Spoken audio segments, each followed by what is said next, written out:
boa tarde, boa noite, boa madrugada.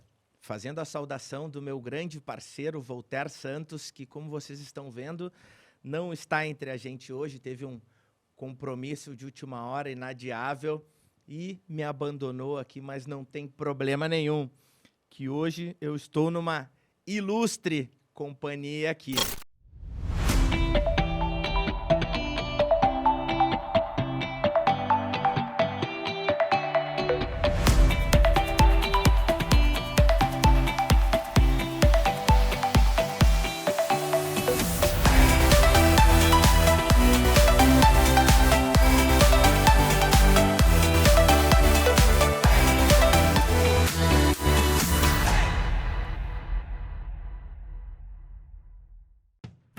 Se você também acredita que a educação é o principal caminho para transformar a realidade do nosso país, conheça o Sistema de Ensino Aprende Brasil. Um sistema completo com soluções específicas para potencializar a aprendizagem nas escolas das redes municipal e estadual. O Sistema de Ensino Aprende Brasil oferece materiais didáticos integrados, assessoria pedagógica, ambiente virtual de aprendizagem e até sistemas de gestão e de avaliação. Aprende Brasil, um sistema que dá resultado.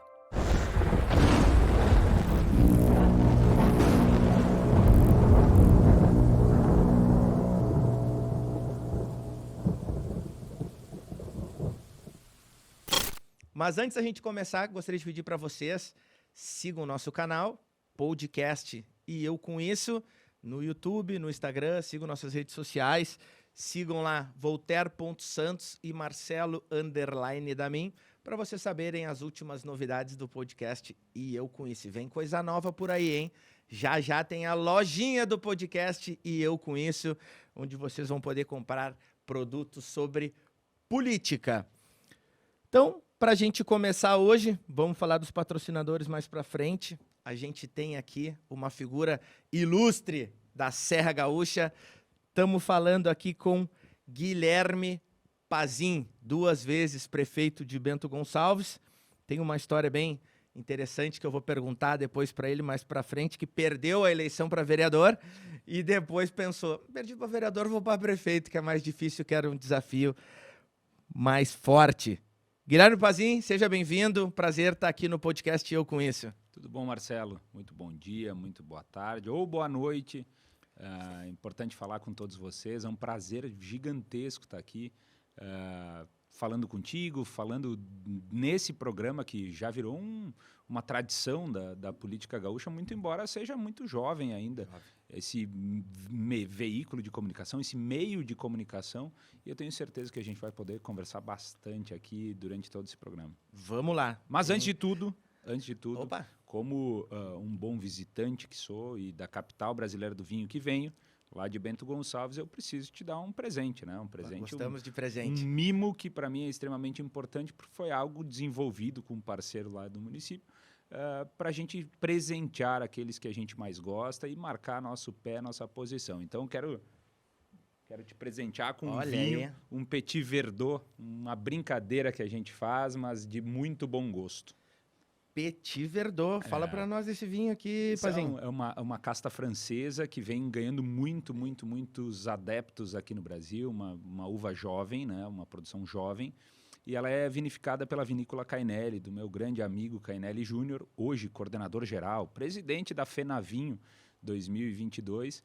E eu costumo brincar aí, fazer algumas experiências. Tenho aqui um Chardonnay 2021 também, para te deixar por Voltaire. Muito embora a presença dele não exista... não vai ganhar nada. Olha, não vai ganhar nada. Dá a garrafa então para ele. Dá a garrafa vazia. Vou dar rolha para ele sentir o Legal. cheirinho depois, o Voltaire não vai ganhar nada. Mas o Petit Verdot, acho que a gente pode degustar ele aqui. Acho que vamos abrir aqui, né, Vamos, sim. Cristiano? Tá com o abridor aí?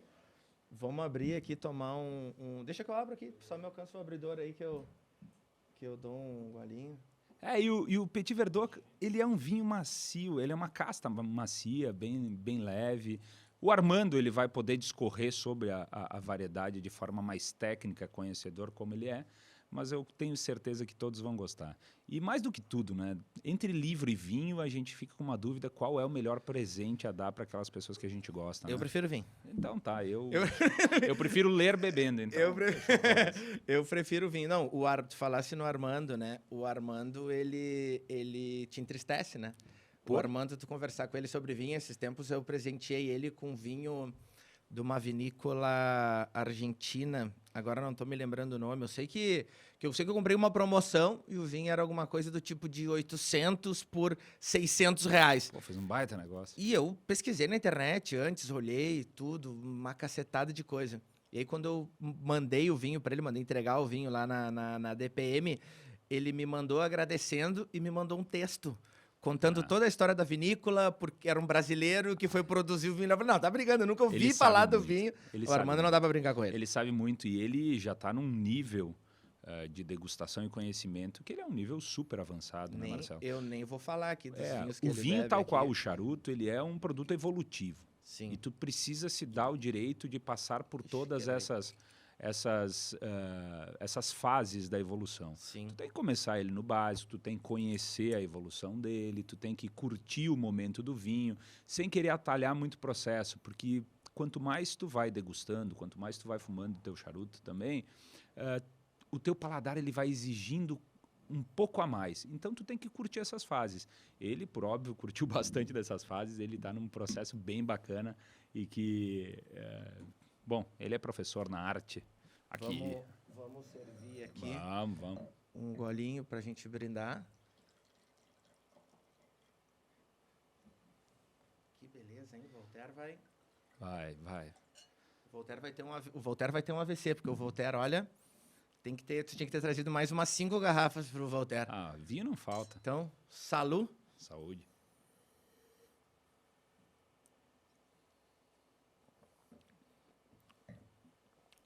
Vinho é sensacional. Poxa, pena que ele não é comercial. Esse, né? A gente... Olha, vocês não estão sentindo o gosto daí. Mas... Petit Verdot é muito bom. Muito bom. É legal.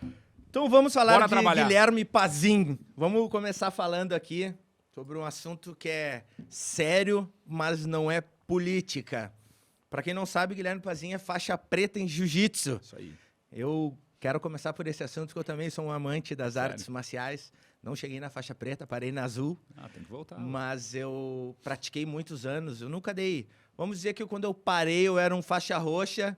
Nível faixa roxa, mas era faixa azul. Rolava bem com os faixas roxas lá, não passava mal. Me conta um pouco desse amor sobre o jiu-jitsu, sobre os esportes, Pazinho. Eu pratiquei esporte a minha vida toda, Marcelo, toda. Assim, até minha irmã e eu, a gente brinca que talvez os nossos pais não tivessem condições de colocar alguém para nos cuidar no contraturno escolar, então botava para esporte. E aí foi categoria de base do clube esportivo, fiz futebol de salão, joguei no Bento Vôlei, na categoria de base do Bento Vôlei, medalhava sempre, eu competia, eu gostava de competir, de ser competitivo em todos os processos. E com os meus 17 para 18 anos, bastante tenso, nervoso. Foi uma época em que meu pai ele estava acamado, adoecido, na doença que os tirou do nosso convívio. Eu precisava extravasar isso. E aí que eu entrei na Garra Team, que tem inclusive aqui em Porto Alegre, tem no estado inteiro filiais, a matriz é lá em Bento Gonçalves, do nosso mestre Eduardo Viríssimo. E eu comecei com o boxe chinês. O boxe chinês é uma variação do Kung Fu, um Kung Fu de combate, da linha Wushu, que é soco, chute e queda, ao contrário do Muay Thai, que é soco, chute, cotovelada e joelhada. E da queda nós tínhamos um processo que nós precisávamos treinar mais queda e nós desenvolvemos um evento interno chamado Quedão, que era para desenvolver a nossa parte de queda da luta em pé. Era um campeonato só de quedas. Que existe o wrestling, pro wrestling, luta olímpica e tal, nós tínhamos essa vertente para desenvolver aquela parte do boxe chinês que era interessante, que era a queda. Isso nós evoluímos para o submission, que é o jiu-jitsu sem kimono, hoje no gi chamado. E aí, quando eu descobri a luta de chão, eu já vi que foi paixão, né? Muito embora lembrava da época de 94, 95, com Royce Gracie, com o UFC e todas as lendas da luta, A luta de chão, ela Tu mostrou... acompanhou essa época Eu acompanhava, do Royce, claro. pegava O as VHS, fitas na locadora claro. e... Pegava VHS, ia atrás, era uma festa. Mas a luta de chão, ela é interessante porque ela demonstra que tu não precisa ter força, tu não precisa ter tamanho, tu precisa entender conceitos e tu consegue, com isso, criar uma autoestima, uma armadura tão forte para o teu eu que tu passa a não precisar mais provar nada para ninguém. Sim. Tu se sente confiante contigo mesmo e aí te deixa muito seguro com tudo.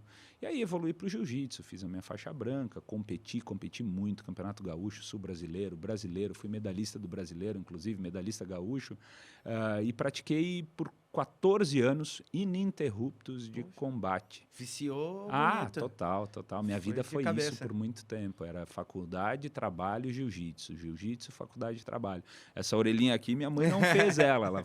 Foi fabricada. Cuidei bastante. Essa foi os guri que fizeram. Pois é, tentei drenar bastante, mas foi algo muito importante. Sim. E os princípios do jiu-jitsu, eles baseiam minha vida até hoje, né? Sim. O princípio de honra, de moral, do respeito ao colega, o princípio de compreender que tu não precisa atacar ninguém, mas tu tem que ser forte o suficiente para fazer a tua defesa em todos os momentos, tu precisa estar concentrado, tu precisa ter disciplina em tudo. Eu acho que são grandes bases que vêm comigo a todo momento. E então me deixa forte. Hoje eu levo minha filha a praticar jiu-jitsu com 6 anos, né? Isso que tu falou foi muito importante, porque quem não pratica a arte marcial, que olha de fora, ele pensa assim, pá, agora o cara vai ficar poderoso. Por quê? Porque tu, no meio que tu convive, tu acaba, quando tu tem a técnica, tu acaba olhando assim, pô, esse cara nunca lutou nada, esse cara... Aquela famosa frase, né? Em 30 segundos eu acabo com ele. Todo mundo brinca, né? Quando eu fazia jiu-jitsu, os caras, cara, quanto tempo tu acha que tu me ganha? 30 segundos, 40 segundos, era assim, né? E quando tu tem esse domínio sobre a arte marcial, faz com que tu pense assim, é o contrário, né? Faz com que tu pense assim, ó, pá, mas eu acabo com esse cara em 30 segundos, nem vou perder meu tempo, né? Tu fica mais seguro, tu fica mais confiante e acaba evitando que tu se meta em muitas brigas. Ou tem outra situação também, que acontecia muito da época que eu também jogava futebol de campo na várzea aqui de Porto Alegre, que acontecia o que eu dizia, bah, às vezes é um cara muito pequenininho, que tu vê que nunca tinha lutado nada, e o cara te enfrentava. Daí tu pensava assim, opa, se o cara é pequenininho desse jeito, tá vendo que eu sou o dobro do tamanho dele, e tem alguma coisa escondida ali. Tá escondendo alguma coisa ali, quer saber, vou embora. Então, qualquer uma das situações fazia com que evitasse a briga, né? Mas a arte marcial, seja ela qual for, seja ela olímpica ou não, ela te dá um autoconhecimento tão grande que faz com que tu não precisa mais ter aqueles arrombos de provar a tua virilidade, a tua força, aquela história de ganhar as coisas no grito. Então, ela te deixa bem contigo mesmo. E tu estando bem com você mesmo, tu começa a entender o campo de trabalho, a arena de trabalho do dia a dia de forma diferente. Isso te dá foco, isso te faz centrar nos teus objetivos, respeitar o próximo. Eu trago comigo, em todos os campos que eu ando, esses princípios que a arte marcial trouxe para mim. E continuo fazendo parte de tudo isso. Vez que outra me aventuro num treino. Campeonato não mais? Não mais. Faz bastante tempo. Chegasse a ganhar algum campeonato? Ganhei gaúcho, ganhei campeonatos regionais, lutei sul brasileiro, fiquei em pódio, fiquei em 3º lugar, fiquei medalha de bronze em campeonato brasileiro, ainda numa época, lá em 2004, onde era muito difícil tu sair daqui e ir para lá. Hoje, que bom que o esporte evoluiu, a profissionalização do jiu-jitsu aconteceu, as academias mudaram muito, né? E tu vê gente daqui indo muito fácil para Los Angeles no Campeonato Mundial, indo para Abu Dhabi, onde tem uma cena muito bacana da outra federação. Tu vai para Rio e para São Paulo muito fácil, mas lá na época era era um caminho distante. Sabe que eu fui... Essa história é muito boa. Eu fui vice-campeão sul-brasileiro, né? Massa. Só que como é que eu fui vice-campeão sul-brasileiro? Eu tinha entrado no jiu-jitsu, eu tinha acho que 14 anos. Aí, uns 6 meses depois, o mestre, na época, disse, cara, tu é um cara grande, tu vai lutar. Eu digo, não, eu tinha noção que eu não tinha preparo, né? Não, tu vai ir representar a academia, não sei o quê, preciso botar volume de gente, fui lutar. E aí, na minha categoria, tinham 3 pessoas. E eu fiquei no copo. O que é eu ficar no copo, pra quem não sabe, no sorteio, tu sobe e vai direto pra final. E aí, eu fui pra final e perdi. Obviamente, tinha certeza absoluta que eu já fui sabendo que ia perder, né? Fui sem confiança nenhuma. Só que eu ganhei a medalha de segundo lugar, né? Isso eu tinha 14 anos. Eu fui contar a verdadeira história disso ano passado. Ah, sério? Durante 23 anos eu fui vice-campeão sul-brasileiro de jiu-jitsu. Aí quando eu contei a história, os caras, pô, mas aí qualquer um, mas isso aí me ajudou por um bom tempo. Mas tu sabe que o ganhar e o perder no esporte, ele é super relativo, né? Sim. A certeza que tu tem é que tu entra e que tu pode sair Tu dali ganha sempre, na derrotado. verdade. Mas o fato de tu competires, de tu vestir o teu kimono, de tu passar pela pesagem, porque tem controle de peso, de faixa de peso, de tu pisar no tatame, na área de luta, e tu encarar o teu adversário de forma respeitosa, de acordo com todas as regras, isso é muito difícil. Eu já vi muita estrela de treino travar em momento de combate. Sim. O leão de treino. O leão de treino. Eu já vi muita gente que praticava muito bem o esporte, chegar lá e conseguir fazer somente um golpe. Não é fácil. Tu luta contra o teu adversário, por óbvio, mas tu luta principalmente contra ti mesmo. Então, o fato de competir é fantástico. Assim, tu tá lá na arena pronto para o que der e vier, mas com a convicção de fazer o teu melhor. E eu curtia muito competir. Eu achava... Tem gente que cresce no meio da competição. Sim. E tem gente que retrai, fica nervoso, tímido, né? Eu crescia, eu gostava daquela sensação, aquele coração pulsando, eu gostava daquela... Não treinava tão bem, mas chegava no... eu treinava muito, né? No tatame. Eu treinava demais. Treinava pra caramba. Eu adorava. Foi bem na época que meu pai estava doente. Com que idade isso? Eu tava com 18 anos. 18 anos. Eu não comecei tão cedo. Por isso, quando eu vejo minha filha com 6 anos, eu levando ela no jiu-jitsu, eu falo, nossa, sabe? Poxa, ela vai chegar com 20 anos, vai ser um negócio. Akira. Assim. Vai ser a Akira, vai ser melhor que a Akira. Espero. Mas a vida, o jiu-jitsu, ele marcou muito a minha vida. Foi importante. Foi num momento muito difícil que eu usava o treino, a convivência com os meus pares, de todas as realidades. O legal do jiu-jitsu é isso, né? Sim. Dentro do tatame, todo mundo é igual. Não tem bonito e feio, não tem rico e pobre. Não, todo mundo é igual.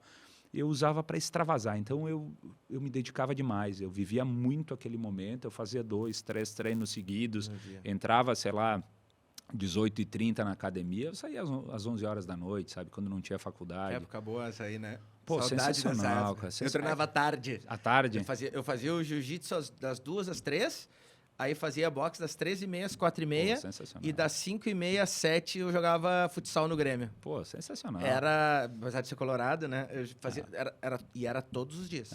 Eu intercalava, se eu não trabalhava, se eu tinha faculdade de manhã ou de tarde. A faculdade de Direito ela era meio quebrada, assim. Então eu intercalava a faculdade, o estágio, o trabalho e o treino. E era aí que eu queria me encontrar, eu estava aí. Num desses 3. E foi por muito tempo isso, muito tempo, até quando eu concorri a prefeito de Bento, que eu tive que me dedicar, obviamente, integralmente àquele projeto, e depois, no mandato, a minha cabeça, eu não conseguia levar minha cabeça para dentro da academia. Eu ficava muito preocupado com o que acontecia fora, e o jiu-jitsu, tu precisa estar concentrado, né? Tu vai para extravasar, óbvio, mas tu tem que ter foco, porque se tu não tem foco, como é uma arte marcial... ou tu se machuca, ou tu machuca o próximo. E não é isso, né? A gente tá lá para um esporte, para uma prática bacana. E aí tu resolvesse, com 24 para 25 26, anos, eu concorri a vereador. Entrar para a política, para vereador. Foi um e aí pouco tem uma antes. situação bem interessante, né? Que tu vai a vereador, faz lá 1.700 e poucos votos, não vence... E aí o caminho natural seria, bom, vou tentar vereador de novo. Só que no meio do caminho, não, vou vereador, já que eu não venci vereador, vou a prefeito, que é mais difícil. Qual foi, o que passou na tua cabeça nesses 4 anos para essa mudança? Veja, eu fui criado para ser um empreendedor, né? Meu pai era um industrial da cidade, diretor de empresas, minha mãe professora municipal e universitária. E eu não fui criado para a política. Eu descobri que tinha laços políticos depois de ter concorrido a vereador, que daí me contavam as histórias do meu avô, que era vivo, e ele me contava que na cidade dele, lá em Ibiraiaras, ele tinha sido vereador pela Arena, pelo mesmo partido, e nunca teve um direcionamento. Sim, uma linha de... Eu sou progressista, né? Que é do PPB, do PDS, da Arena, da mesma linha. Eu sempre fiz parte de movimento estudantil e absolutamente tudo que precisava de uma certa organização, desde das tarefas na sala de aula até organizar o time de futebol ou a janta da turma, a festa da turma, eu estava envolvido nisso. Era uma questão que veio naturalmente comigo. quando eu vim estudar em Porto Alegre, eu fiz direito na PUC, eu comecei a interagir com o pessoal que fazia movimento estudantil lá no Maurício Cardoso, no centro acadêmico.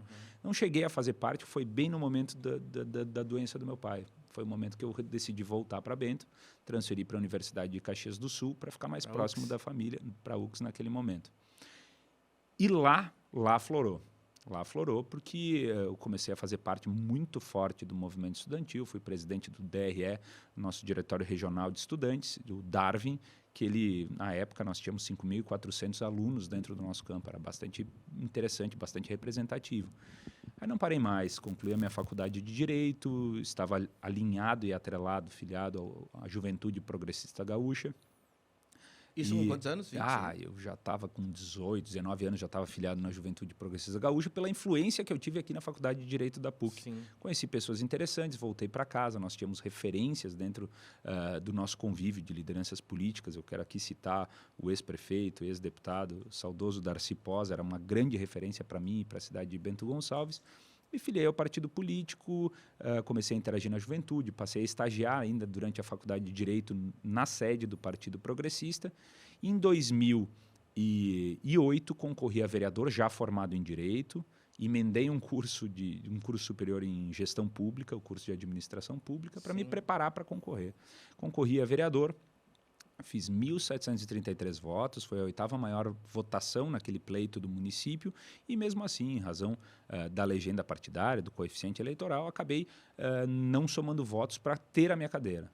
Então, fiquei de primeiro suplente e não assumi em momento algum a cadeira de vereador. Logo em seguida, eu fui chamado pelo presidente estadual do meu partido, o então deputado estadual Jerônimo Gergen, hoje deputado federal.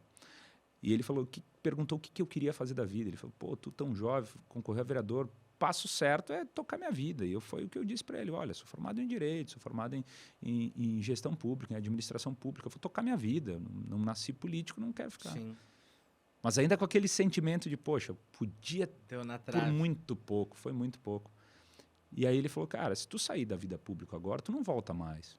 Não volta, porque tu vai se dedicar às tuas coisas. Quem sabe tu é jovem, vamos se dedicar um pouco, acredito no que tu pensas.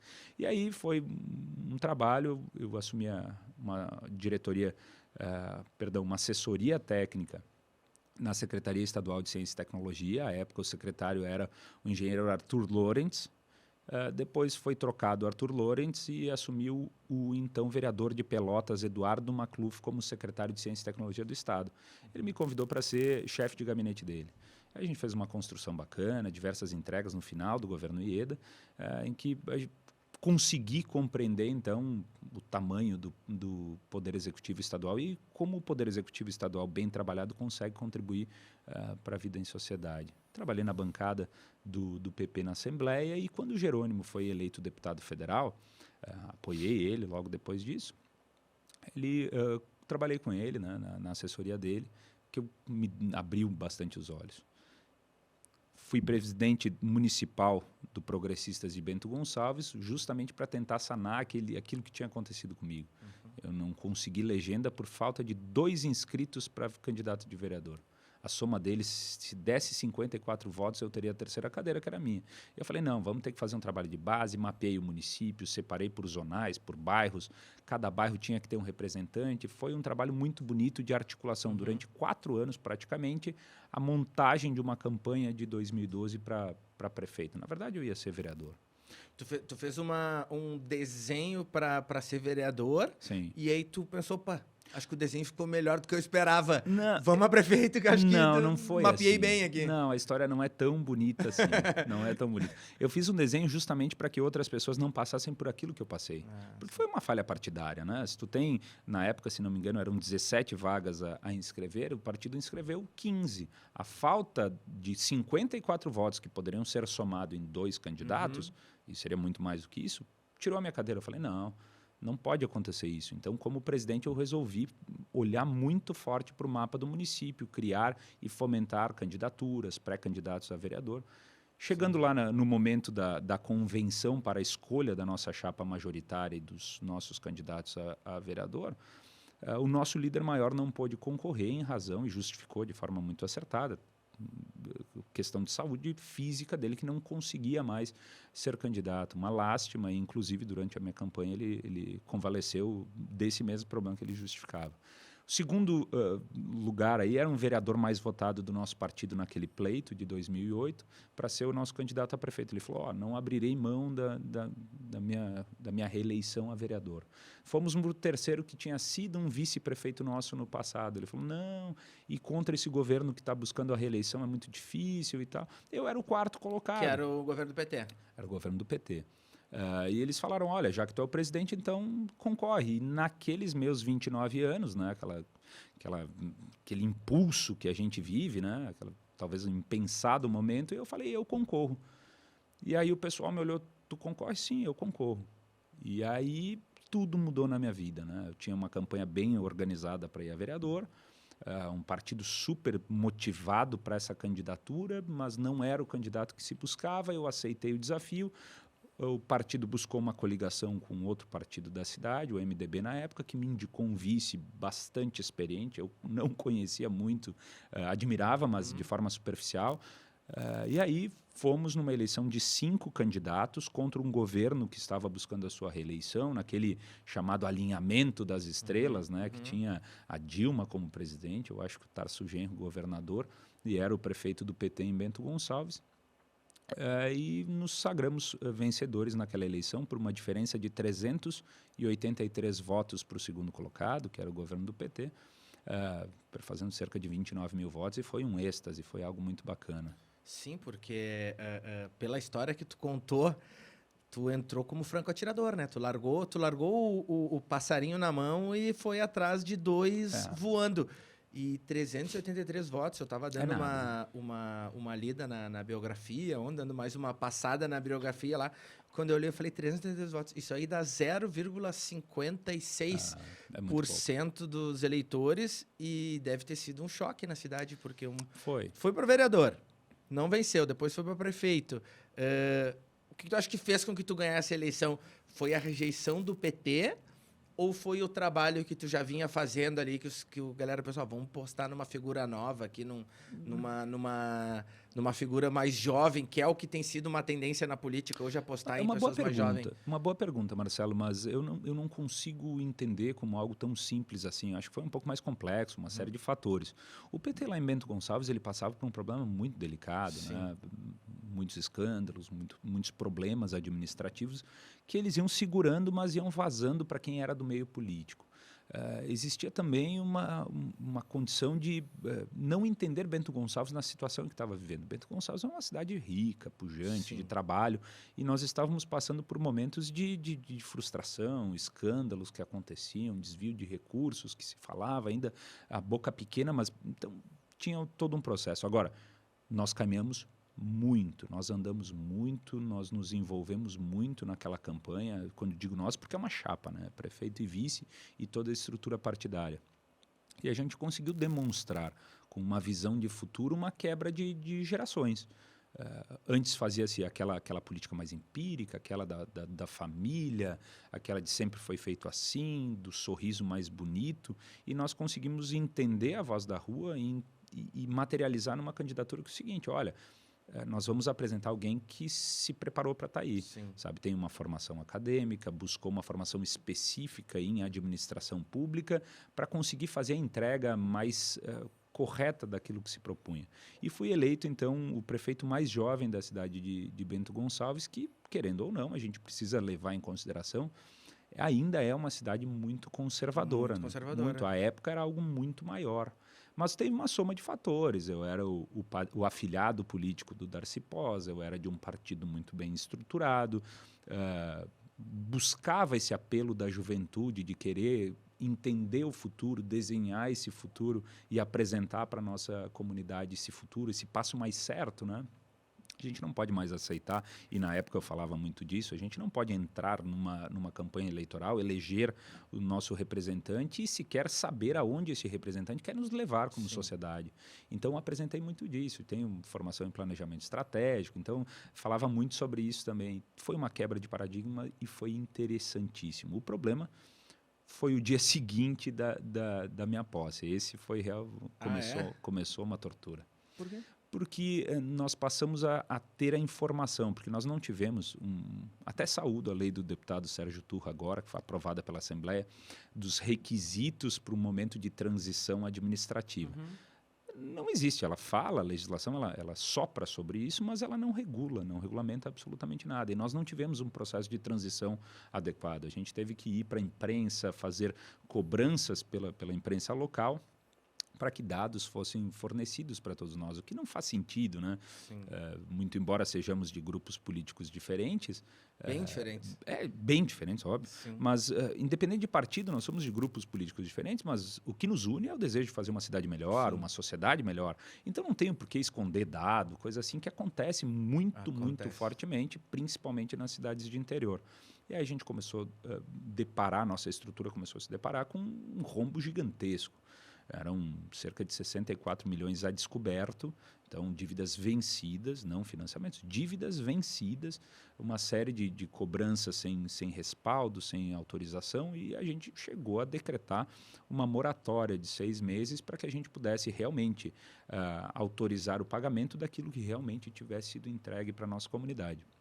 Veja, pode parecer um pouco estranho, mas para esse público qualificadíssimo que o podcast ele se propõe a conversar, que é o público político, eles sabem justamente o que está acontecendo. E aí a gente conseguiu superar essas adversidades e trabalhar muito forte na nossa cidade, não apenas resolvendo os problemas administrativos sob um aspecto de obrigação. Era minha obrigação resolver os problemas administrativos. Isso tu foi descobrindo com o tempo. Passou uma data, tu foi chegando os boletos ali, Foi. trazendo para o linguajar mais popular. Passou 30 dias, opa, aqui falta 2 milhões. Foi passando, opa, aqui falta mais um. Foi mais ou menos assim. Não tem dinheiro em caixa, e aí a coisa... Sabe Mas escândalos administrativos pesadíssimos, né? Sim, por mais que eu sempre acompanhei política a vida inteira, né? Desde de novo também. Tive essa história de presidente de Grêmio, líder de turma, essa história toda.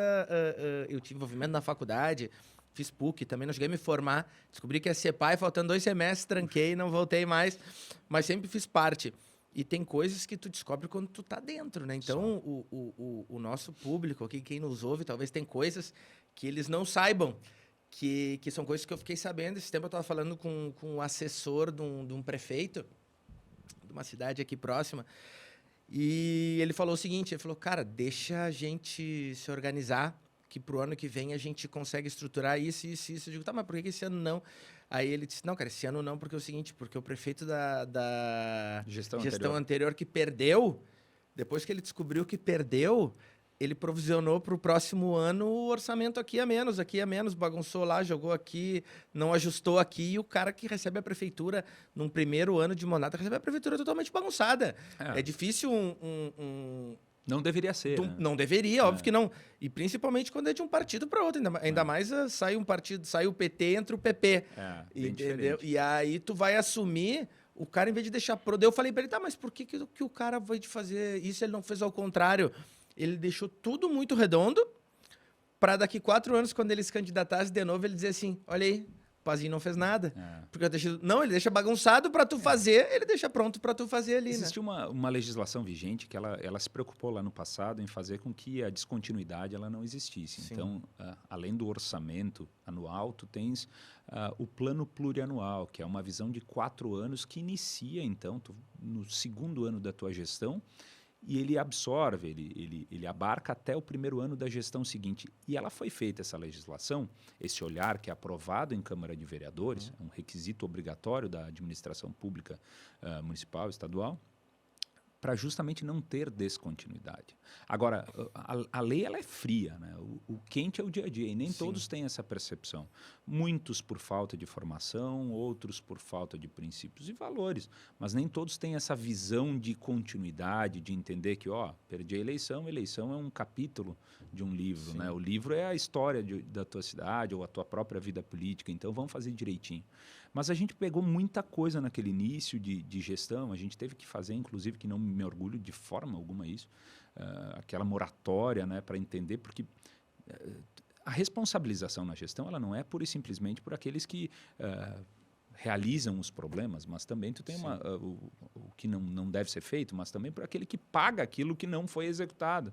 Então, nos chegavam contas a pagar que tinham sido realizadas pelo governo anterior. Eu falei, olha, com o maior respeito do mundo... Não dá nem para cobrar dele. Não tem o dava. que fazer, mas eu falei, olha, para pagar, para eu, como prefeito que estou, autorizar o pagamento, eu preciso analisar realmente se foi, se não foi, se aquilo que foi cobrado realmente foi executado dentro da lei. Então, eu precisava entender, e foi o momento da gente compreender a gestão administrativa local, que é muito diferente das classes acadêmicas, né? O dia a dia ele ferve. Então, a gente conseguiu ir botando em dia. E quando eu falo que eu não me dava o direito de ir para fora, jogar para fora os problemas que eu estava vivendo, é essa crítica que eu falo nos momentos de hoje. Hoje a gente vê o governo do Estado há bastante tempo falando, porque tem dívida, porque tem que pagar o salário do servidor, porque... Eu vivi isso como prefeito. Sim. E eu não me dava o direito de chamar a imprensa e ficar toda hora falando, porque me deixaram um legado assim, porque me deixaram isso. Poxa, foi uma escolha minha ser prefeito da minha cidade, foi uma escolha minha colocar o meu nome à disposição. Então, eu lá como prefeito, eu preciso resolver os problemas. Então, ia resolvendo os problemas, sofrendo, e muitas vezes era cobrado, poxa, tu tem que publicizar mais isso, tu tem que ir mais para a imprensa para falar, tem que chamar a comunidade para dizer o que tu recebeu. Mas eu preciso, como prefeito, realizar. Ninguém vai a prefeito achando que vai ser uma barbada, né? Claro. Já vai a prefeito sabendo que veja, a bronca pagar é grande. salário, resolver problema de rombo dentro das tuas contas, dentro do teu orçamento, provisionamento disso e daquilo, é obrigação tua. O cidadão não pode mais admitir como bacana tu eleger alguém para ficar reclamando o tempo inteiro. Dá teu jeito, faz a tua parte, realiza, sofre porque tu quis estar lá. Não é só pelas recepções, pelos jantares e pelas fotografias. Tu tem as tuas responsabilidades. Agora, para fora, o que eu jogava para a minha comunidade era uma visão de mundo diferente. Olha, podemos estar com problemas, nós queremos chegar em determinado local. O nosso norte vai ter que ser assim. Nós queremos vocacionar o nosso município de tal forma. Nós queremos estimular tais setores. E era isso que eu fazia, esse contraponto, né? De jogar o futuro e, ao mesmo tempo, internamente resolver os problemas do passado. E deu muito certo. Deu muito certo porque em 2016 a gente foi reeleito no município 65% com 65 na época, de 383 votos de diferença, nós passamos para 33 mil votos de diferença. Sabe que os números, eu sou um amante dos números, né? E os números, eles respondem tudo. Tudo tu encontra a resposta nos números. Então, se alguém que não conhecia o prefeito, ex-prefeito Guilherme Pazin, e quer saber se ele fez uma boa gestão lá em Bento Gonçalves, ele saiu de uma votação onde ele ganhou por 383 votos, foi 44, alguma coisa, conta 44, alguma coisa, foi pau a pau ali. E éramos em 5, né? E na segunda, 65% dos votos e o segundo colocado fez 15%. Então, o segundo detalhe, o segundo colocado era teu vice-prefeito. Era o filho do meu vice-prefeito. Filho do teu vice-prefeito, né? Então, se alguém tem alguma dúvida que foi feita uma boa gestão e que deu certo a estratégia de gestão do Pazin, tá aí a resposta. Tá aí. E por essas questões políticas acontecem, né? O cara tá num lado, coliga, sai, vai pro outro. Mas o legal foi a entrega, o nosso comprometimento, a gente conseguiu sanando os problemas e não foram simples, né? Sim. Veja, hoje a gente fala 65 milhões, 64 milhões de dívida, pensa num orçamento bilionário de Porto Alegre é nada, né? Sim. Mas lá o nosso orçamento era 323 milhões de reais no primeiro ano, com 64 milhões a descoberta. 20% é muita do coisa, porque dívida. o orçamento ele não é feito para ter uma reserva, uma Sim. conta financiamento, uma poupança. O orçamento municipal ou estadual, qualquer seja, ele é feito para ser provisionado justamente a entrada e a despesa. Tu não fazes guarda desse recurso. Se tu tem 100%, tu tem que investir 100% daquilo. Sim. Dentro das camadas da tua administração, em educação, em saúde, em investimentos viários, seja lá quais forem os investimentos. Mas é para dar 0 a 0 o orçamento. Tem um prefeito amigo nosso que sempre diz que quando sobra dinheiro é porque ele foi mal gerido. Não é simples. não é simples. Agora, tudo tem um porquê. Tudo tem um porquê. Às vezes tu faz sobrar o recurso para mostrar também. Para mostrar que tu consegue executar e tu consegue fazer economia. Mas sobrar é ruim, né? Não sei. Porque a não ser que... É que eu não consigo enxergar um município, um estado que esteja tudo tão redondo para que possa sobrar, para que se dê o luxo de sobrar dinheiro. Eu vou te contar difícil isso, né? Eu vou te contar um dos últimos capítulos da minha breve história. A gente foi reeleito. Eu e um novo vice-prefeito, um ser humano incrível, o seu Aido Bertual. E a gente fez mais trabalho de gestão. A segunda gestão ela é um pouco mais interessante, porque a primeira tu tá naquela ânsia, tu erra bastante. A história do primeiro filho. Aquela coisa. Mais tu ou tem menos sentimento de tudo. A segunda, tu se dá o direito de compreender aquilo que o município consegue fazer, aquilo que a região precisa se organizar para realizar e aquilo que tu depende das outras esferas de poder. E aí teus voos eles são muito maiores, tu olha muito adiante. Então, fui presidente da Associação dos Municípios da Região, fui vice-presidente da FAMURS, concorri à presidência da FAMURS, ficando em segundo colocado, e também fui presidente do Consórcio Intermunicipal de Desenvolvimento Sustentável da Serra Gaúcha. E por que todos esses passos distantes? Porque tu entende que a tua força, por mais que a tua equipe seja incrível, tu não consegue resolver determinados problemas que eles são de cunho estadual ou federal. Então, tu precisa se organizar com os demais municípios para buscar esses ganhos, esses investimentos. E aí o passo ele foi sendo dado, a gestão a gente começou a olhar parceria público-privada, nós começamos a olhar concessões, nós começamos a trabalhar projetos diferentes, né, de realmente colocar em prática os nossos sonhos e objetivos lá de trás de 2012. E fomos felizes, muito felizes, que a gente conseguiu eleger o nosso sucessor, que era o meu secretário de saúde, e o vice dele, o secretário de obras. O prefeito Diogo e o vice Amarildo, que o prefeito Diogo, inclusive, era prefeito de um município muito pequeno, do lado nosso, morava em Bento há 1 ano e meio, talvez, era o nosso secretário de saúde. E a gente conseguiu mostrar que o grupo político conseguiu essa vitória. E isso foi incrível, porque eu consegui legar a ele, e aí a gente entra, talvez, no conceito de sucesso de gestão, mas eu consegui deixar de legado para a próxima administração, para a administração dele, um saldo em caixa maravilhoso, né? A gente fez, nesses 8 anos, mais de 800 obras de médio e grande porte no município e eu consegui deixar aí 94 milhões de reais em caixa para execução. Para frente. E projetos desenhados, visão de futuro. E veja, a gente conseguiu deixar esse recurso em caixa fazendo. Sim. A gente não fazia mais porque não tinha mais estrutura de trabalho. E aí a gente entra naquilo que falava de sucesso de gestão. Muitos acham que o prefeito tem que entrar, ou o governador, o presidente, governar e resolver os problemas. Não, não vai. Não vai, porque assim como nós, humanos, a estrutura administrativa em um município é orgânica. Os problemas eles vão acontecendo no dia a dia e talvez resolvendo um, tu cria outro. Mas o sucesso de uma gestão nem dinheiro em caixa é. É tu entregar para o teu sucessor uma situação melhor do que tu recebeu do teu antecessor. Isso tu pode considerar um grande avanço. E realmente foi o que que a gente fez. Dando visão de futuro, fomentando novos setores econômicos, entregando o município com praticamente pleno emprego, entendendo ser uma cidade industrial, uma cidade com o móvel e com seus derivados, agrícola, com o vinho muito forte. O turismo de Bento cresceu muito nesses últimos 10 anos. Né? A gente fez crescer 150% no fluxo. Eu vejo pelo preço da diária do Spa do Vinho, né? 10 anos atrás era hoje tu vê que foi por um crescimento, por uma demanda que aumentou muito, né? A demanda cresceu, na verdade nós crescemos 150% o número de visitantes, e isso porque o poder público, que muitos dizem que cabe ao poder público não atrapalhar a iniciativa privada, não, é um erro, desculpe falar, mas cabe ao poder público fomentar o desenvolvimento, estar atrelado à sociedade civil para entender a visão de mundo e trabalhar junto com ele, seja no turismo pela promoção e pela infraestrutura existente, mas atrair também grandes investimentos. Então, foi o que nós fizemos. Colocamos o turismo como um setor prioritário do nosso município, trabalhamos a base e a formação de mão de obra no interior, fizemos mais de 1.000 cursos de capacitação para o nosso homem e mulher do interior, porque com o boom do turismo, não faz sentido tu entregar enlatado dentro de um hotel, de uma pousada. Né? Não, vamos capacitar aquela mulher, aquela filha, aquela senhora do interior a fazer pão, a fazer biscoito, a fazer tudo que tu consegue fazer dentro do nosso processo artesanal para fornecer. É isso que o turista vem buscar, né? Essa experiência.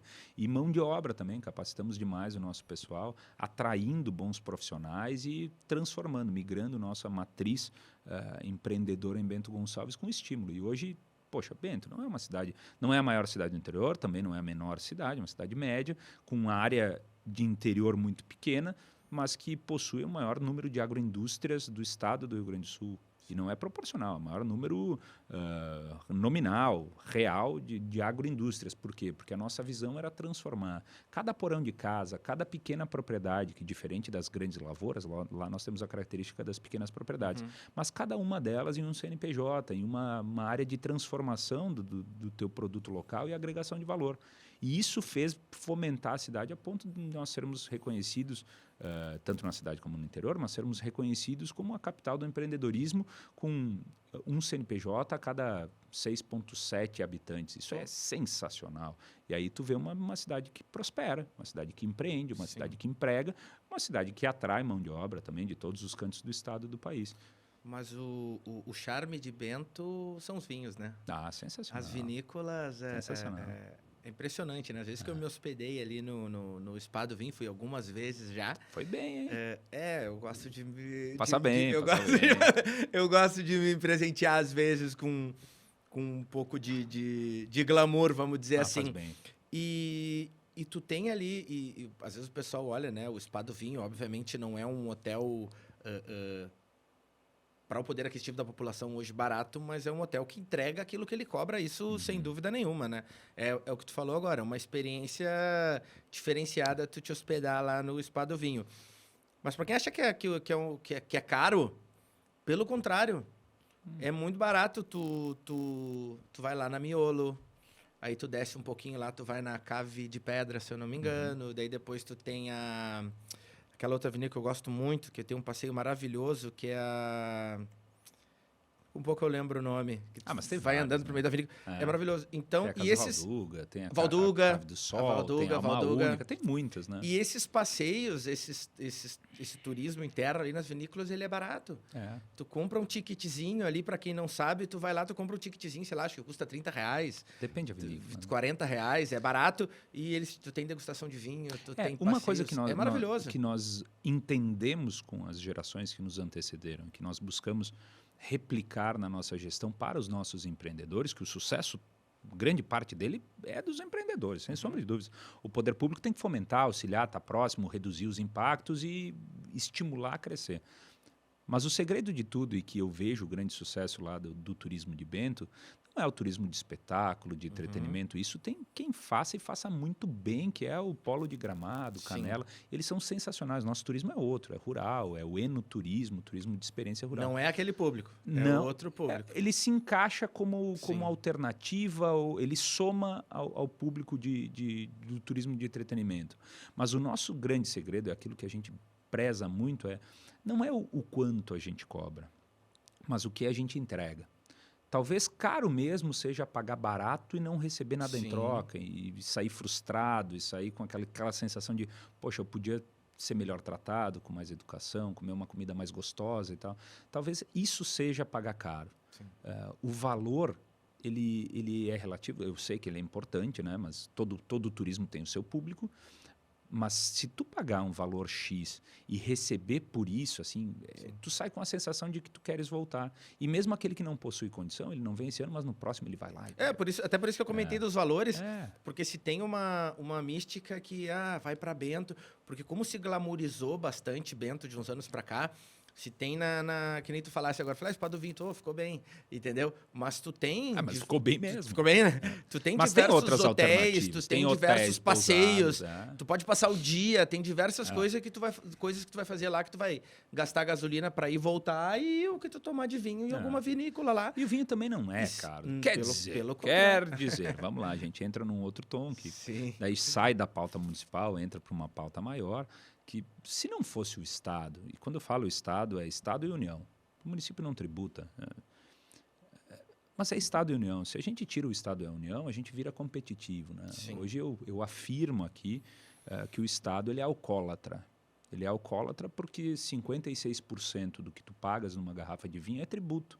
É por isso que os nossos vinhos, eles são caros, os nossos bons vinhos, eles são caros. É por isso que tu olha assim, o pessoal indo numa gôndola de supermercado, indo lá para a gôndola do Chile, da Argentina, do Uruguai, da Espanha, de Portugal, da França, e tu vê muitas vezes os vinhos brasileiros assim sendo não tão prestigiados. É lógico, o nosso vinho bom, nosso vinho competitivo bom, ele é muito caro.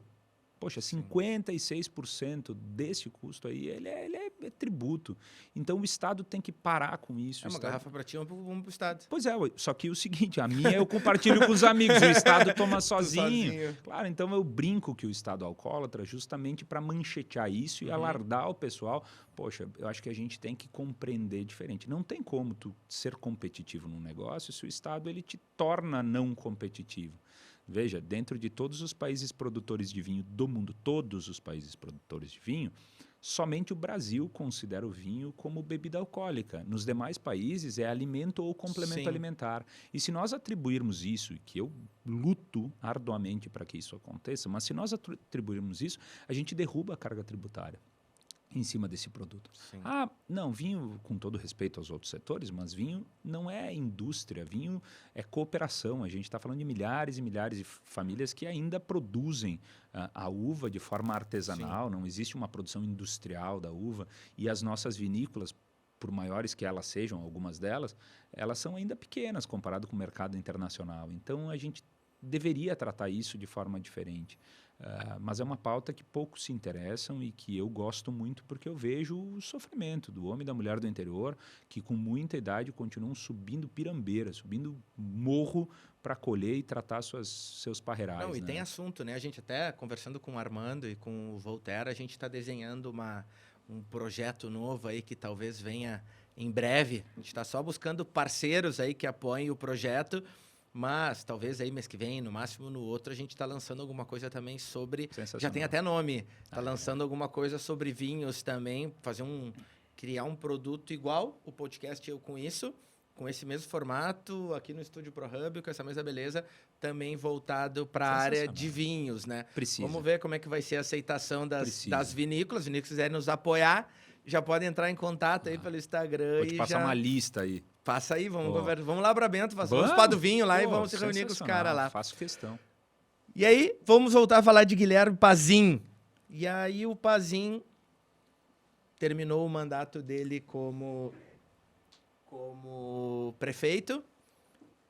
E aí, nesses últimos 2 anos, o Guilherme Pazin fez o quê? Eu vi no teu Instagram lá, eu dou uma acompanhada lá, eu vi que tu tem viajado bastante. Nesses 2 anos, advogou, trabalhou na política? Não, eu não advogo, eu não sou o advogado, eu sou bacharel em Direito. Optei por verter para a vida pública e empreender na área pública. Depois do mandato é um momento muito estranho, né? Diferente do passado, que a pessoa conseguia conciliar sua vida pessoal com o mandato. Hoje, com o advento das redes sociais, graças a Deus elas existem, e também a velocidade das coisas, a falta de paciência com muitas, tu tem que se dedicar de forma integral. Desconheço alguém que consiga buscar mérito dentro das suas ações que não trabalha de forma integral dentro do seu mandato. E acabam os 8 anos... E a única coisa que tu tem é olhar para os lados e falar, poxa, e agora? Dá um vazio. Claro. Só que como eu trabalhei bastante com planejamento, na metade do meu segundo mandato eu comecei a pensar uma saída, né? Poxa, vai acabar o mandato, eu não posso ficar refém da política. Sim. E essa é algo que eu falo muito quando converso com os jovens, né? Eu falo muito com jovens sobre política. O pessoal ainda me considera jovem, né? Apesar dos meus 39. Mas para a política é jovem, né? Porque aquele que me tem considerava... mas jovem, aquele né? que me chamava de jovem lá atrás, ele envelheceu junto. Então eu continuo sendo um garoto. A gente continua sendo garoto para eles. Mas eu falo muito para a juventude o seguinte, que ótimo, não dependa nunca da política. Faça política, busque, interaja, mergulhe. Não pode ser superficial. Quem quer fazer política e carreira pública, mergulha de cabeça, mas não dependa de política. Senão a tua opinião ela vai ter um preço. E o preço vai ser a tua vida, né? Tu vai ter que admitir trabalhar para alguém, defender pautas que não são tuas ou bandeiras que tu não reconhece, porque tu precisa daquele cargo, daquele emprego, daquela posição. Então, na metade do meu segundo mandato, junto com um amigo de infância, do jiu-jitsu, inclusive, ele saiu da empresa em razão da filha dele e tal. Ele montou uma ideia de uma empresa de imóveis e eu me associei a ele. E hoje nós empreendemos no setor moveleiro da área infantil.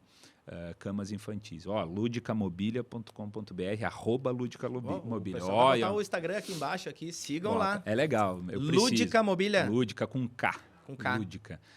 São móveis infantis, do estilo montessoriano, mas é uma coisa que eu comecei a gostar porque é completamente fora do meu dia a dia. Sim. É disruptivo na minha vida, é uma bolha de oxigênio para entender a verdade do mundo, né? E não apenas o mundo político, mas eu vocacionei muito para isso.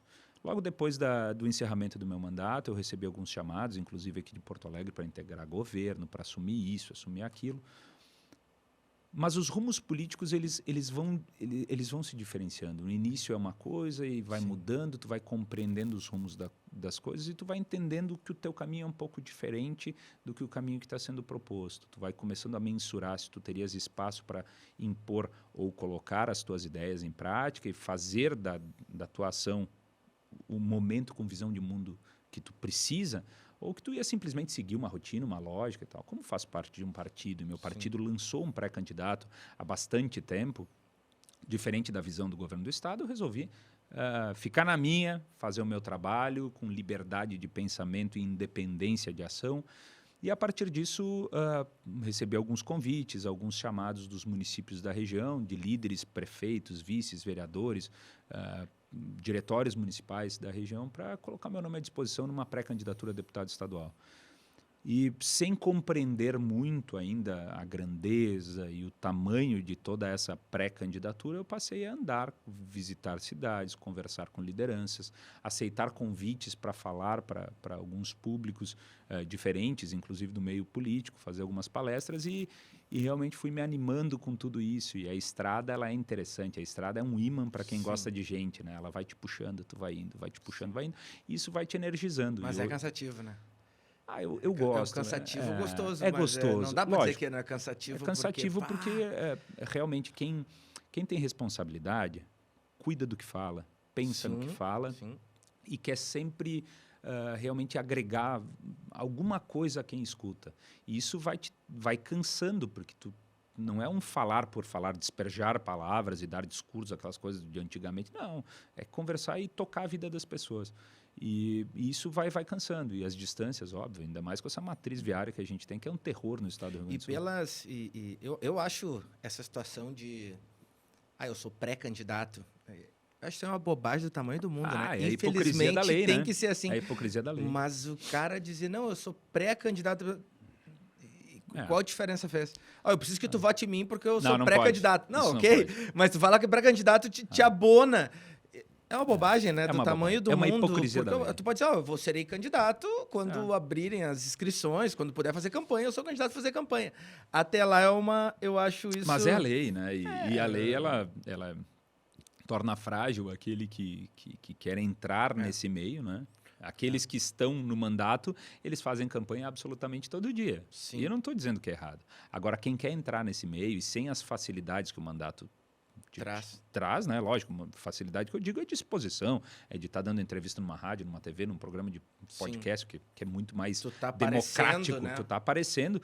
Quem é novo, ele tem que andar, bater na porta e se apresentar como pré-candidato, né? Sim. Mas com a redução do período de campanha que aconteceu nos últimos anos para 45 dias, eles atribuíram todo o anterior à pré-campanha. Tu só não pode pedir voto, coisa assim. Sim. Até, se não me engano, nas próximas semanas abrem o período de vaquinha eleitoral para arrecadar recursos para a pré-campanha. Está muito estranho. Porque já tem pouco dinheiro, né? O Brasil está muito estranho. Mas os novos não possuem acesso. Né? Essa que é a questão. É isso, né? Que eu tava... Tem alguns amigos da política que dizem que o fundão, né? Ele serve para manter no poder quem já está no poder, né? Naturalmente. Porque, por exemplo, vou eu me candidatar pelo PP. Entrei contigo lá no PP. Pô, legal. Tem meu apoio. Vamos lá. E aí... Os caras têm uma quantidade de dinheiro para investir aqui o partido. Eles vão investir em mim, que estou chegando agora, que sou um desconhecido, ou no Pazin, que já tem 2 mandatos como prefeito, já tem um legado, já tem uma carga de votos ali nas Posso costas. Te responder? E claro. Nenhum de nós. Eles vão investir naqueles que lá estão. É a Ah, manter o status quo, né? entendi. Mas veja, o PP eu não posso reclamar. Sim, pelo mas isso porque contrário. agora se tu tivesse vindo quando tu estava no teu 2º ano lá de prefeito... Eu não posso reclamar muito do PP. Ele é um partido Sim. extremamente democrático, ele dá valor às suas bases, a juventude tem o seu espaço, a ação da mulher progressista tem o seu espaço, o movimento afro-progressista também. Sim. Então, é um partido que ele é bastante democrático, ele te dá um ambiente para debater, debater, para realmente para botar o dedo em risco e falar tá errado, e o pessoal faz uma ponderação. Mas existem partidos que realmente eles privilegiam aqueles que lá estão, e se for para manter o que tá bom. Não, e eu falo isso de carteirinha, porque de outubro para cá, quando a gente começou o programa, foi bem a fase de montar as legendas, né? Então eu recebi convite de uma cacetada de partidos, né? E todos os convites eram assim, não, vem, tu tem potencial e vamos lá, e tu vai não sei o quê, só que não tem dinheiro. Só que não tem dinheiro. Talvez lá na frente a gente faça um material casado com um deputado tal, talvez lá na frente. E daí o material que eles ofereciam era, não, vai lá, o deputado X lá, e tu vai com ele no panfleto na região tal aqui, porque na outra região já tem pode. Com outro. E lá, não, nessa cidade tu não pode entrar. Daí eu falei, pô, mas daí daí eu vou estar trabalhando para os outros. Aí os caras dominam... Mas eu vejo, viu, Marcelo, que a melhor forma de nós mudarmos essa e qualquer outra situação é de dentro, é pelo núcleo. É pelo núcleo que tu consegue fazer as mudanças e fazer irradiar para a base realmente esse mundo novo. E é isso que eu venho buscando em todos os momentos da minha vida. Sabe, eu concorri ao vereador, cara, porque eu queria realmente fazer a diferença naquela visão de movimento jovem, eu queria inserir a garotada dentro do processo político, e que realmente é o que precisa, Sim. né?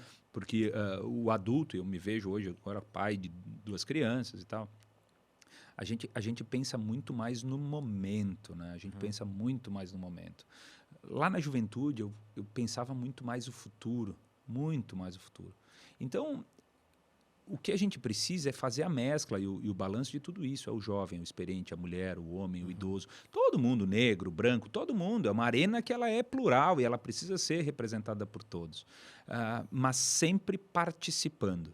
Nunca de fora. Tanto que eu concorri a prefeito, talvez não porque fosse o meu sonho lá em 2012 concorrer a prefeito, mas sim porque eu fiz, numa fração de segundos, uma interpretação do momento. Olha, se eu estou preparado para ser vereador, por que eu não estaria para ser prefeito? Se eu estou indo a vereador para mudar a realidade da minha cidade, para dar uma visão de futuro, para criar marcos legais, para desburocratizar e tal, poxa, como prefeito eu acho que é até mais fácil fazer. Então o objetivo ele sempre foi o mesmo. E é isso que eu enxergo na política e que precisa ser realmente mudado, sabe? Eu vejo que o disco está tocando sempre no mesmo lado aqui no Rio Grande do Sul, nos últimos, talvez, 7, 8 anos. E precisa mudar esse disco, sabe? A gente está muito lambendo ferida, e quanto mais tu lambe ferida, essa ferida ela não vai fechando. A gente está sempre falando para a comunidade, agora veio de novo esse problema do regime de recuperação fiscal do Estado. Poxa, sabe, eu como empreendedor, eu como cidadão, eu quero ter um ambiente em que me estimule a empreender. O que o pessoal está fazendo nos últimos 8 anos é me jogar para fora desse Estado. É falar dos problemas da administração, da falta de recurso para pagar tal setor. Os estados vizinhos agradecem, Os estados, veja, Santa Catarina lá de trás, vamos pegar 15, 20 anos atrás, era um país agrícola com litoral. Sim. Era um estado agrícola com litoral. Hoje é um estado que nos apresenta oportunidades incríveis e que nos faz ficar realmente constrangidos pelo quanto a gente parou no tempo. Sim. E isso é atribuição e responsabilidade de absolutamente todos que passaram. Todos, uns mais, uns menos, alguns deram um pouquinho mais de visão de futuro, mas não fizeram uma colcha, uma gordura suficiente para encarar os períodos que se avizinham.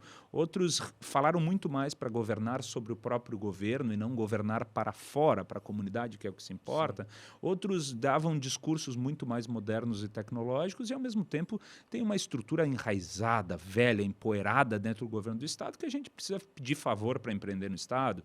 O aspecto do meio ambiente aqui no estado do Rio Grande do Sul é terrível, terrível. E veja, eu sou um dos maiores defensores do meio ambiente porque eu entendo que eu quero deixar para as próximas gerações um ambiente melhor do que eu assumi, do que eu tenho. Agora, isso não quer dizer que todo empreendimento ele é nocivo ou degradante para o meio ambiente, e isso eu posso resolver de forma rápida, não preciso ficar travando passos. Eu sou um crítico gigantesco dessa morosidade, dessa burocracia institucionalizada do estado do Rio Grande do Sul, que simplesmente faz a extração dos nossos CNPJs e das nossas mentes para os outros estados. São essas coisas que a gente tem que mudar no estado. Poxa, tem o DAER. Nada contra os profissionais, pelo contrário, são excelentes. Qual a função do DAER? Terceirizar serviço? Se é terceirizar o serviço, não precisa DAER. Mas o que eu vou fazer com os profissionais que lá estão? Te vira, o problema é teu. Exato. Ninguém me pediu para te ser governador, sabe? Tu se colocou à disposição, tu foi eleito para isso. E eu tenho alternativas, faz um convênio, abre edital para os municípios buscarem esses profissionais renomados e pagam salários. Agora, extingue isso, extingue FEPAM, faz delegação de competências para os municípios, que lá nos municípios eles sabem o que pode, o que não pode, o que é importante, o que é relevante, o que é impactante e o que pode ser colocado como contrapartida, mitigação para os investimentos. Lá sabe, porque se fizer algum investimento errado, o povo vai ficar a vida inteira te cobrando sobre isso e ninguém erra, todo mundo te pega na rua, te bate na janela da tua casa. Então é descentralizar, não adianta os governadores ou os pré-candidatos falarem tem que descentralizar o Brasil, o governo central tem que transferir recursos e atribuições para os estados e municípios, se aqui no estado se faz a mesma coisa, se centraliza e torna essa estrutura gigantesca que a gente tem que ficar pedindo favor a todo momento, sabe? Poxa, o estado do Rio Grande do Sul precisa se orgulhar do seu passado, mas escrever o seu novo futuro, e não está conseguindo fazer. Por mais avanços que pontualmente venham acontecendo, quando avança um pouco, tu se depara com uma medida maluca que está sendo apresentada, uma concentração de esforços e atribuições ou projetos de concessões que seriam incríveis e são incríveis. Eu sou um grande defensor das concessões, de privatizações, mas não pode ser no modelo errado, senão acontece como aconteceu lá no governo Brito, que pelo modelo tu queimou todo um processo de privatização.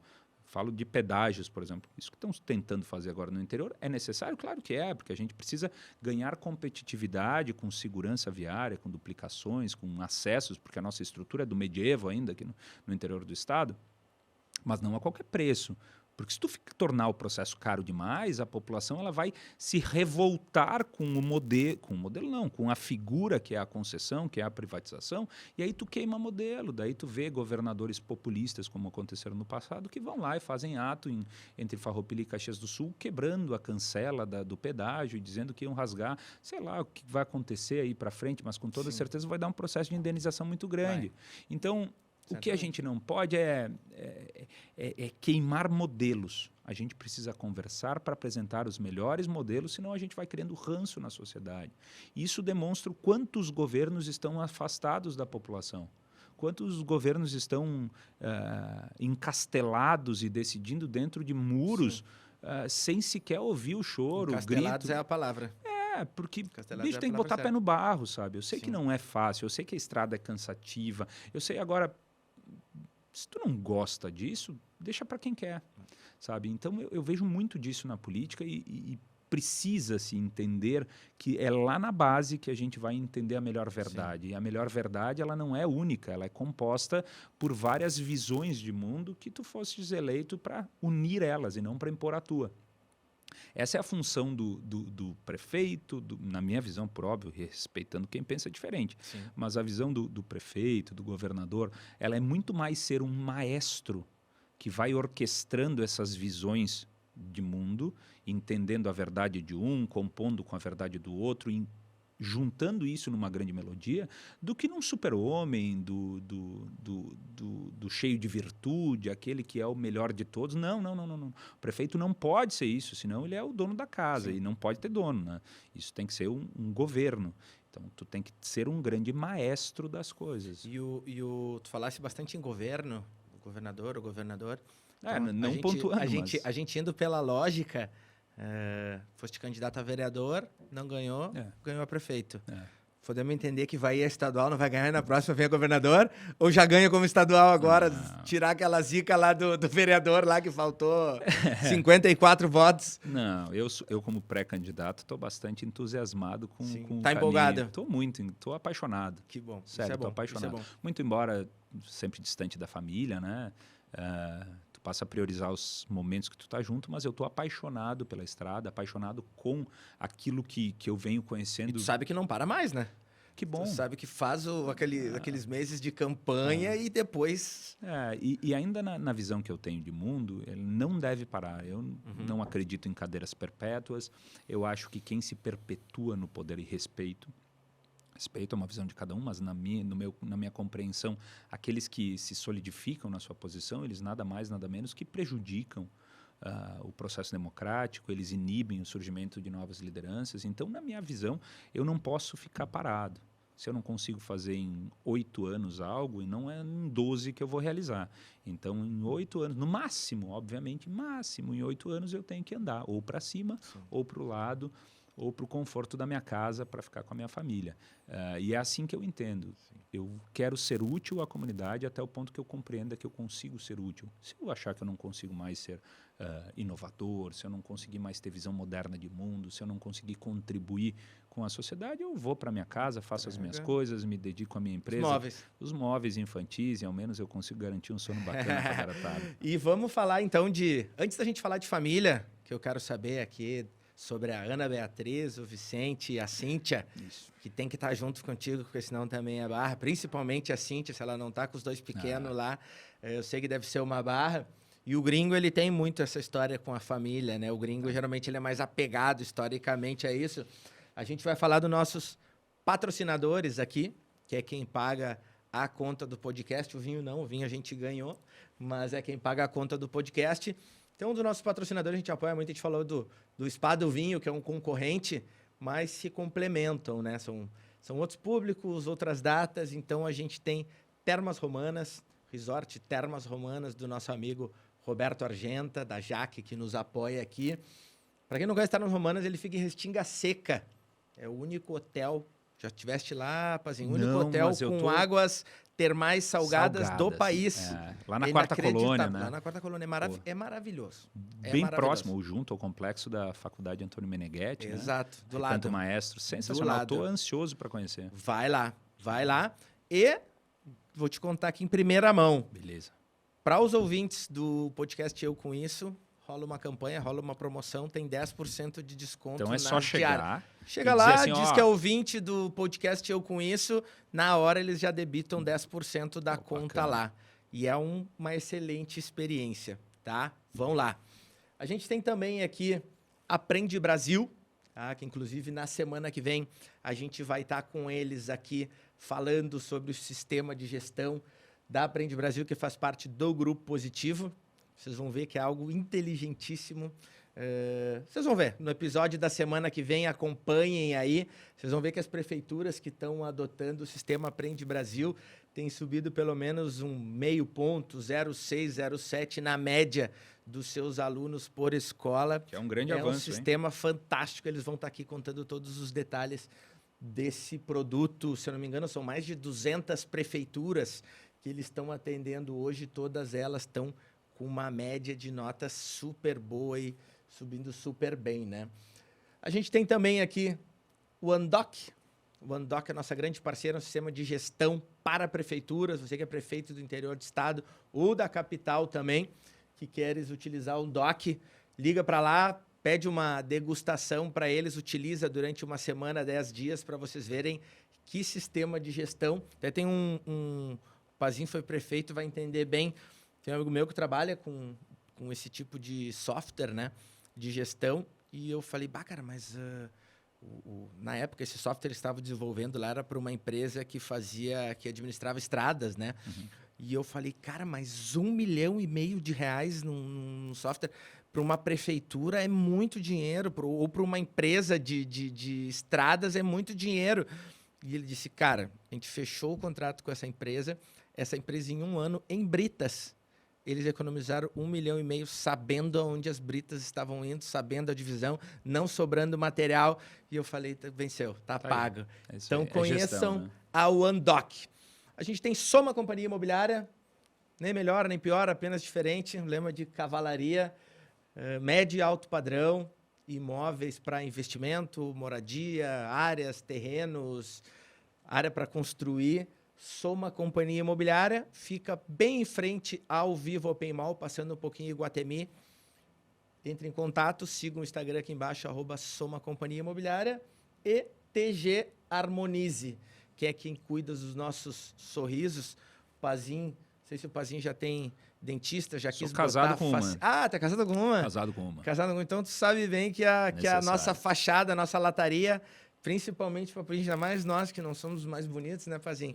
Pelo menos o dente tem que estar bem escovado, né? O sorriso e o perfume. O sorriso e o perfume, exatamente. Então, o TG Harmonize com a doutora Thaís, vocês podem ir lá. Inclusive, ela tá dando descontos também para quem acompanha o nosso podcast. Liga lá, segue o Instagram deles que está passando aqui embaixo e diz que é nossa ouvinte, que ela vai dar um desconto para vocês nas lentes de resina. Tá bem? Dentista Cíntia. Pois é. Como é que tá a barra da dentista Cíntia cuidando dos dois moleque e tu, estrada, viajando? É o teu braço direito, é o teu Porto Seguro, Vazinho? O meu Porto Seguro é realmente aquilo que me deixa feliz por me dar conforto e segurança. Ela é essa figura. A gente está junto há bastante tempo. Desde o ensino médio, a gente teve umas idas e vindas, mas desde lá a gente... Desde o segundo grau, desde o colégio. Na nossa época era segundo grau, Era né? segundo grau. Mas tu foi lá ensino médio, depois tu virou prefeito, né? Sim. Tem que falar para quem nos escuta. Tem que falar escuta, nomenclatura, né? Tem que falar para quem nos escuta e quem nos assiste. Mas quem nos escuta ainda fala ginásio. Então, tem gente, essa eu não conhecia. Para mim, tava, ginásio é outra coisa. A gente estava fazendo um levantamento aqui do nosso público.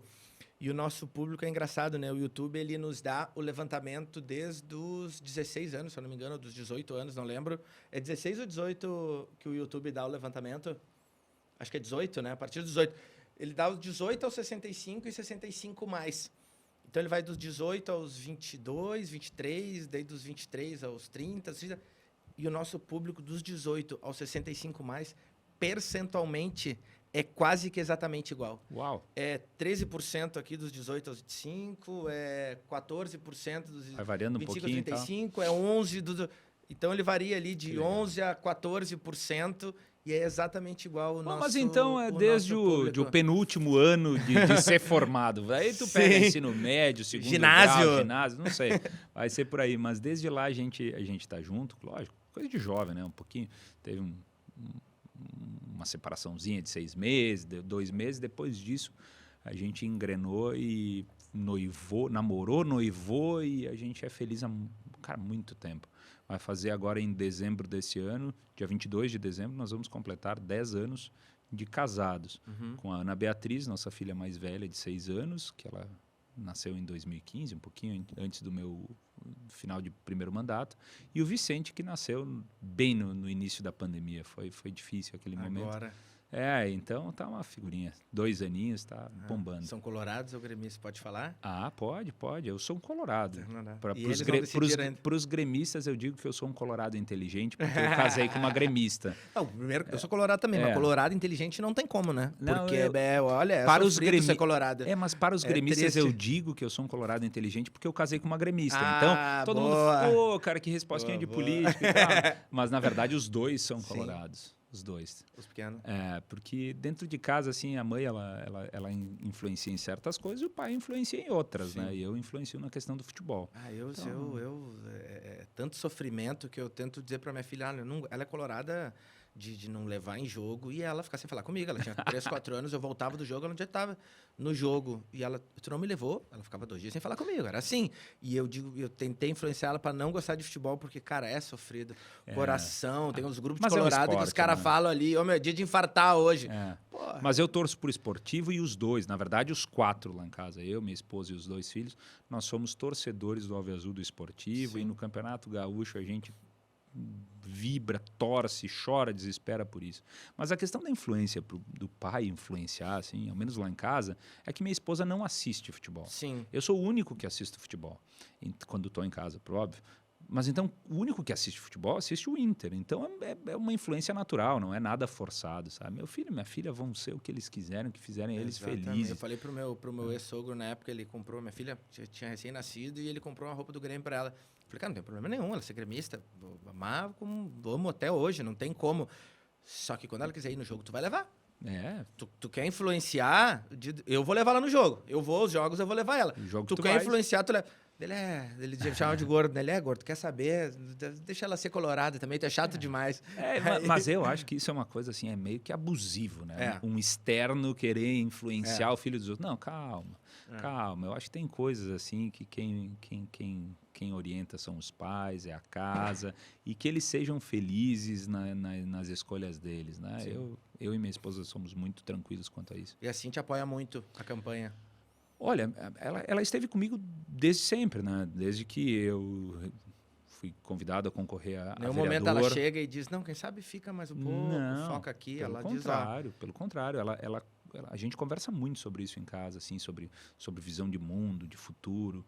E ela compactou com essa visão de futuro. Na verdade, ela me ajuda muito em diversas pautas que elas não eram muito afetas à minha vida, à minha realidade.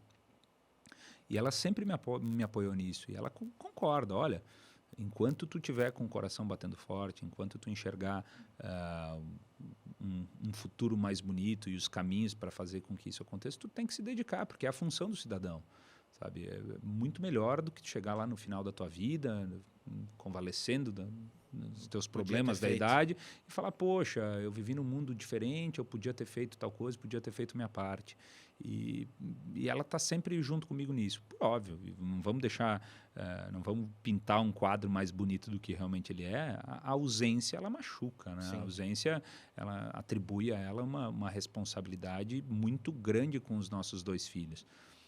Mas ela consegue suportar isso bastante e eu, quando estou junto, eu compenso bastante. Assim.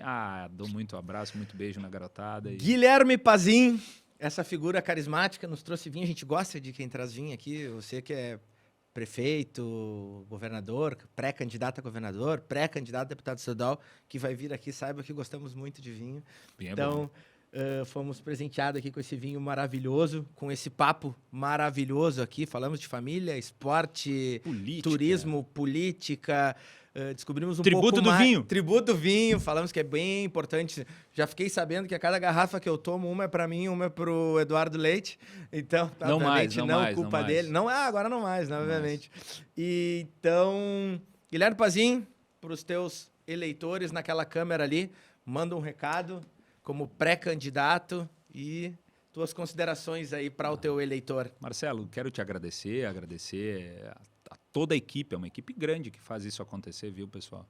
E realmente dizer que é um momento muito bacana a gente poder conversar um pouco diferente daquele cubinho, daquele quadradinho do mundo de entrevista, daqueles 30 segundos, 20 segundos de dizer quem tu é e tal, o que tu fez. Eu brincava antes com a Cris que eu acostumei a falar sobre as minhas versões da vida, porque tem que falar muito rápido de algo que é longo, é grande, é complexo. Mas dizer que a gente é isso aqui, a gente fez um trabalho incrível lá em Bento, tive muito apoio da nossa comunidade, me orgulha muito poder andar fora da minha cidade falando sobre o que a gente fez, sobre o que a gente entende do correto para o futuro do nosso estado. E vejam, a gente precisa estar apaixonado pelo nosso Rio Grande do Sul, a gente precisa continuar apaixonado pelo nosso país, entender que muitas vezes as nossas escolhas eleitorais elas não são simples, a gente não vive num mundo em que o nosso representante ele é o ser perfeito, pelo contrário, são pessoas falíveis, mas que buscam e acordam, espero eu, assim como eu, acordam todo dia para fazer um presente melhor, entregar algo mais legal para a sua comunidade. E é isso aí. Me acompanhem, @Guilherme Pazin. Não percam de forma alguma os demais episódios do podcast, porque realmente é isso. A gente precisa conhecer a pessoa muito mais do que no mandato, muito mais do que aquilo que a rede social apresenta, para justamente fazer as nossas melhores opções. Guilherme Pazin, podcast Eu Conheço. Obrigado pela audiência. Se inscrevam no canal, ativem o sininho. E semana que vem estamos aqui de novo com o pessoal da Aprende Brasil, falando sobre educação. Um abraço e até a próxima.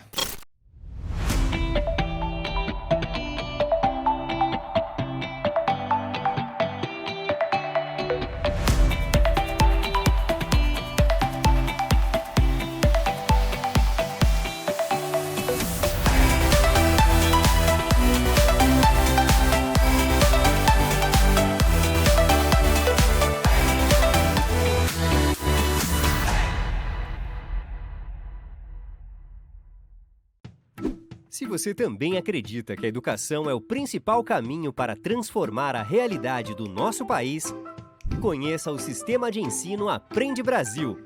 Um sistema completo com soluções específicas para potencializar a aprendizagem nas escolas das redes municipal e estadual. O Sistema de Ensino Aprende Brasil oferece materiais didáticos integrados, assessoria pedagógica, ambiente virtual de aprendizagem e até sistemas de gestão e de avaliação. Aprende Brasil, um sistema que dá resultado.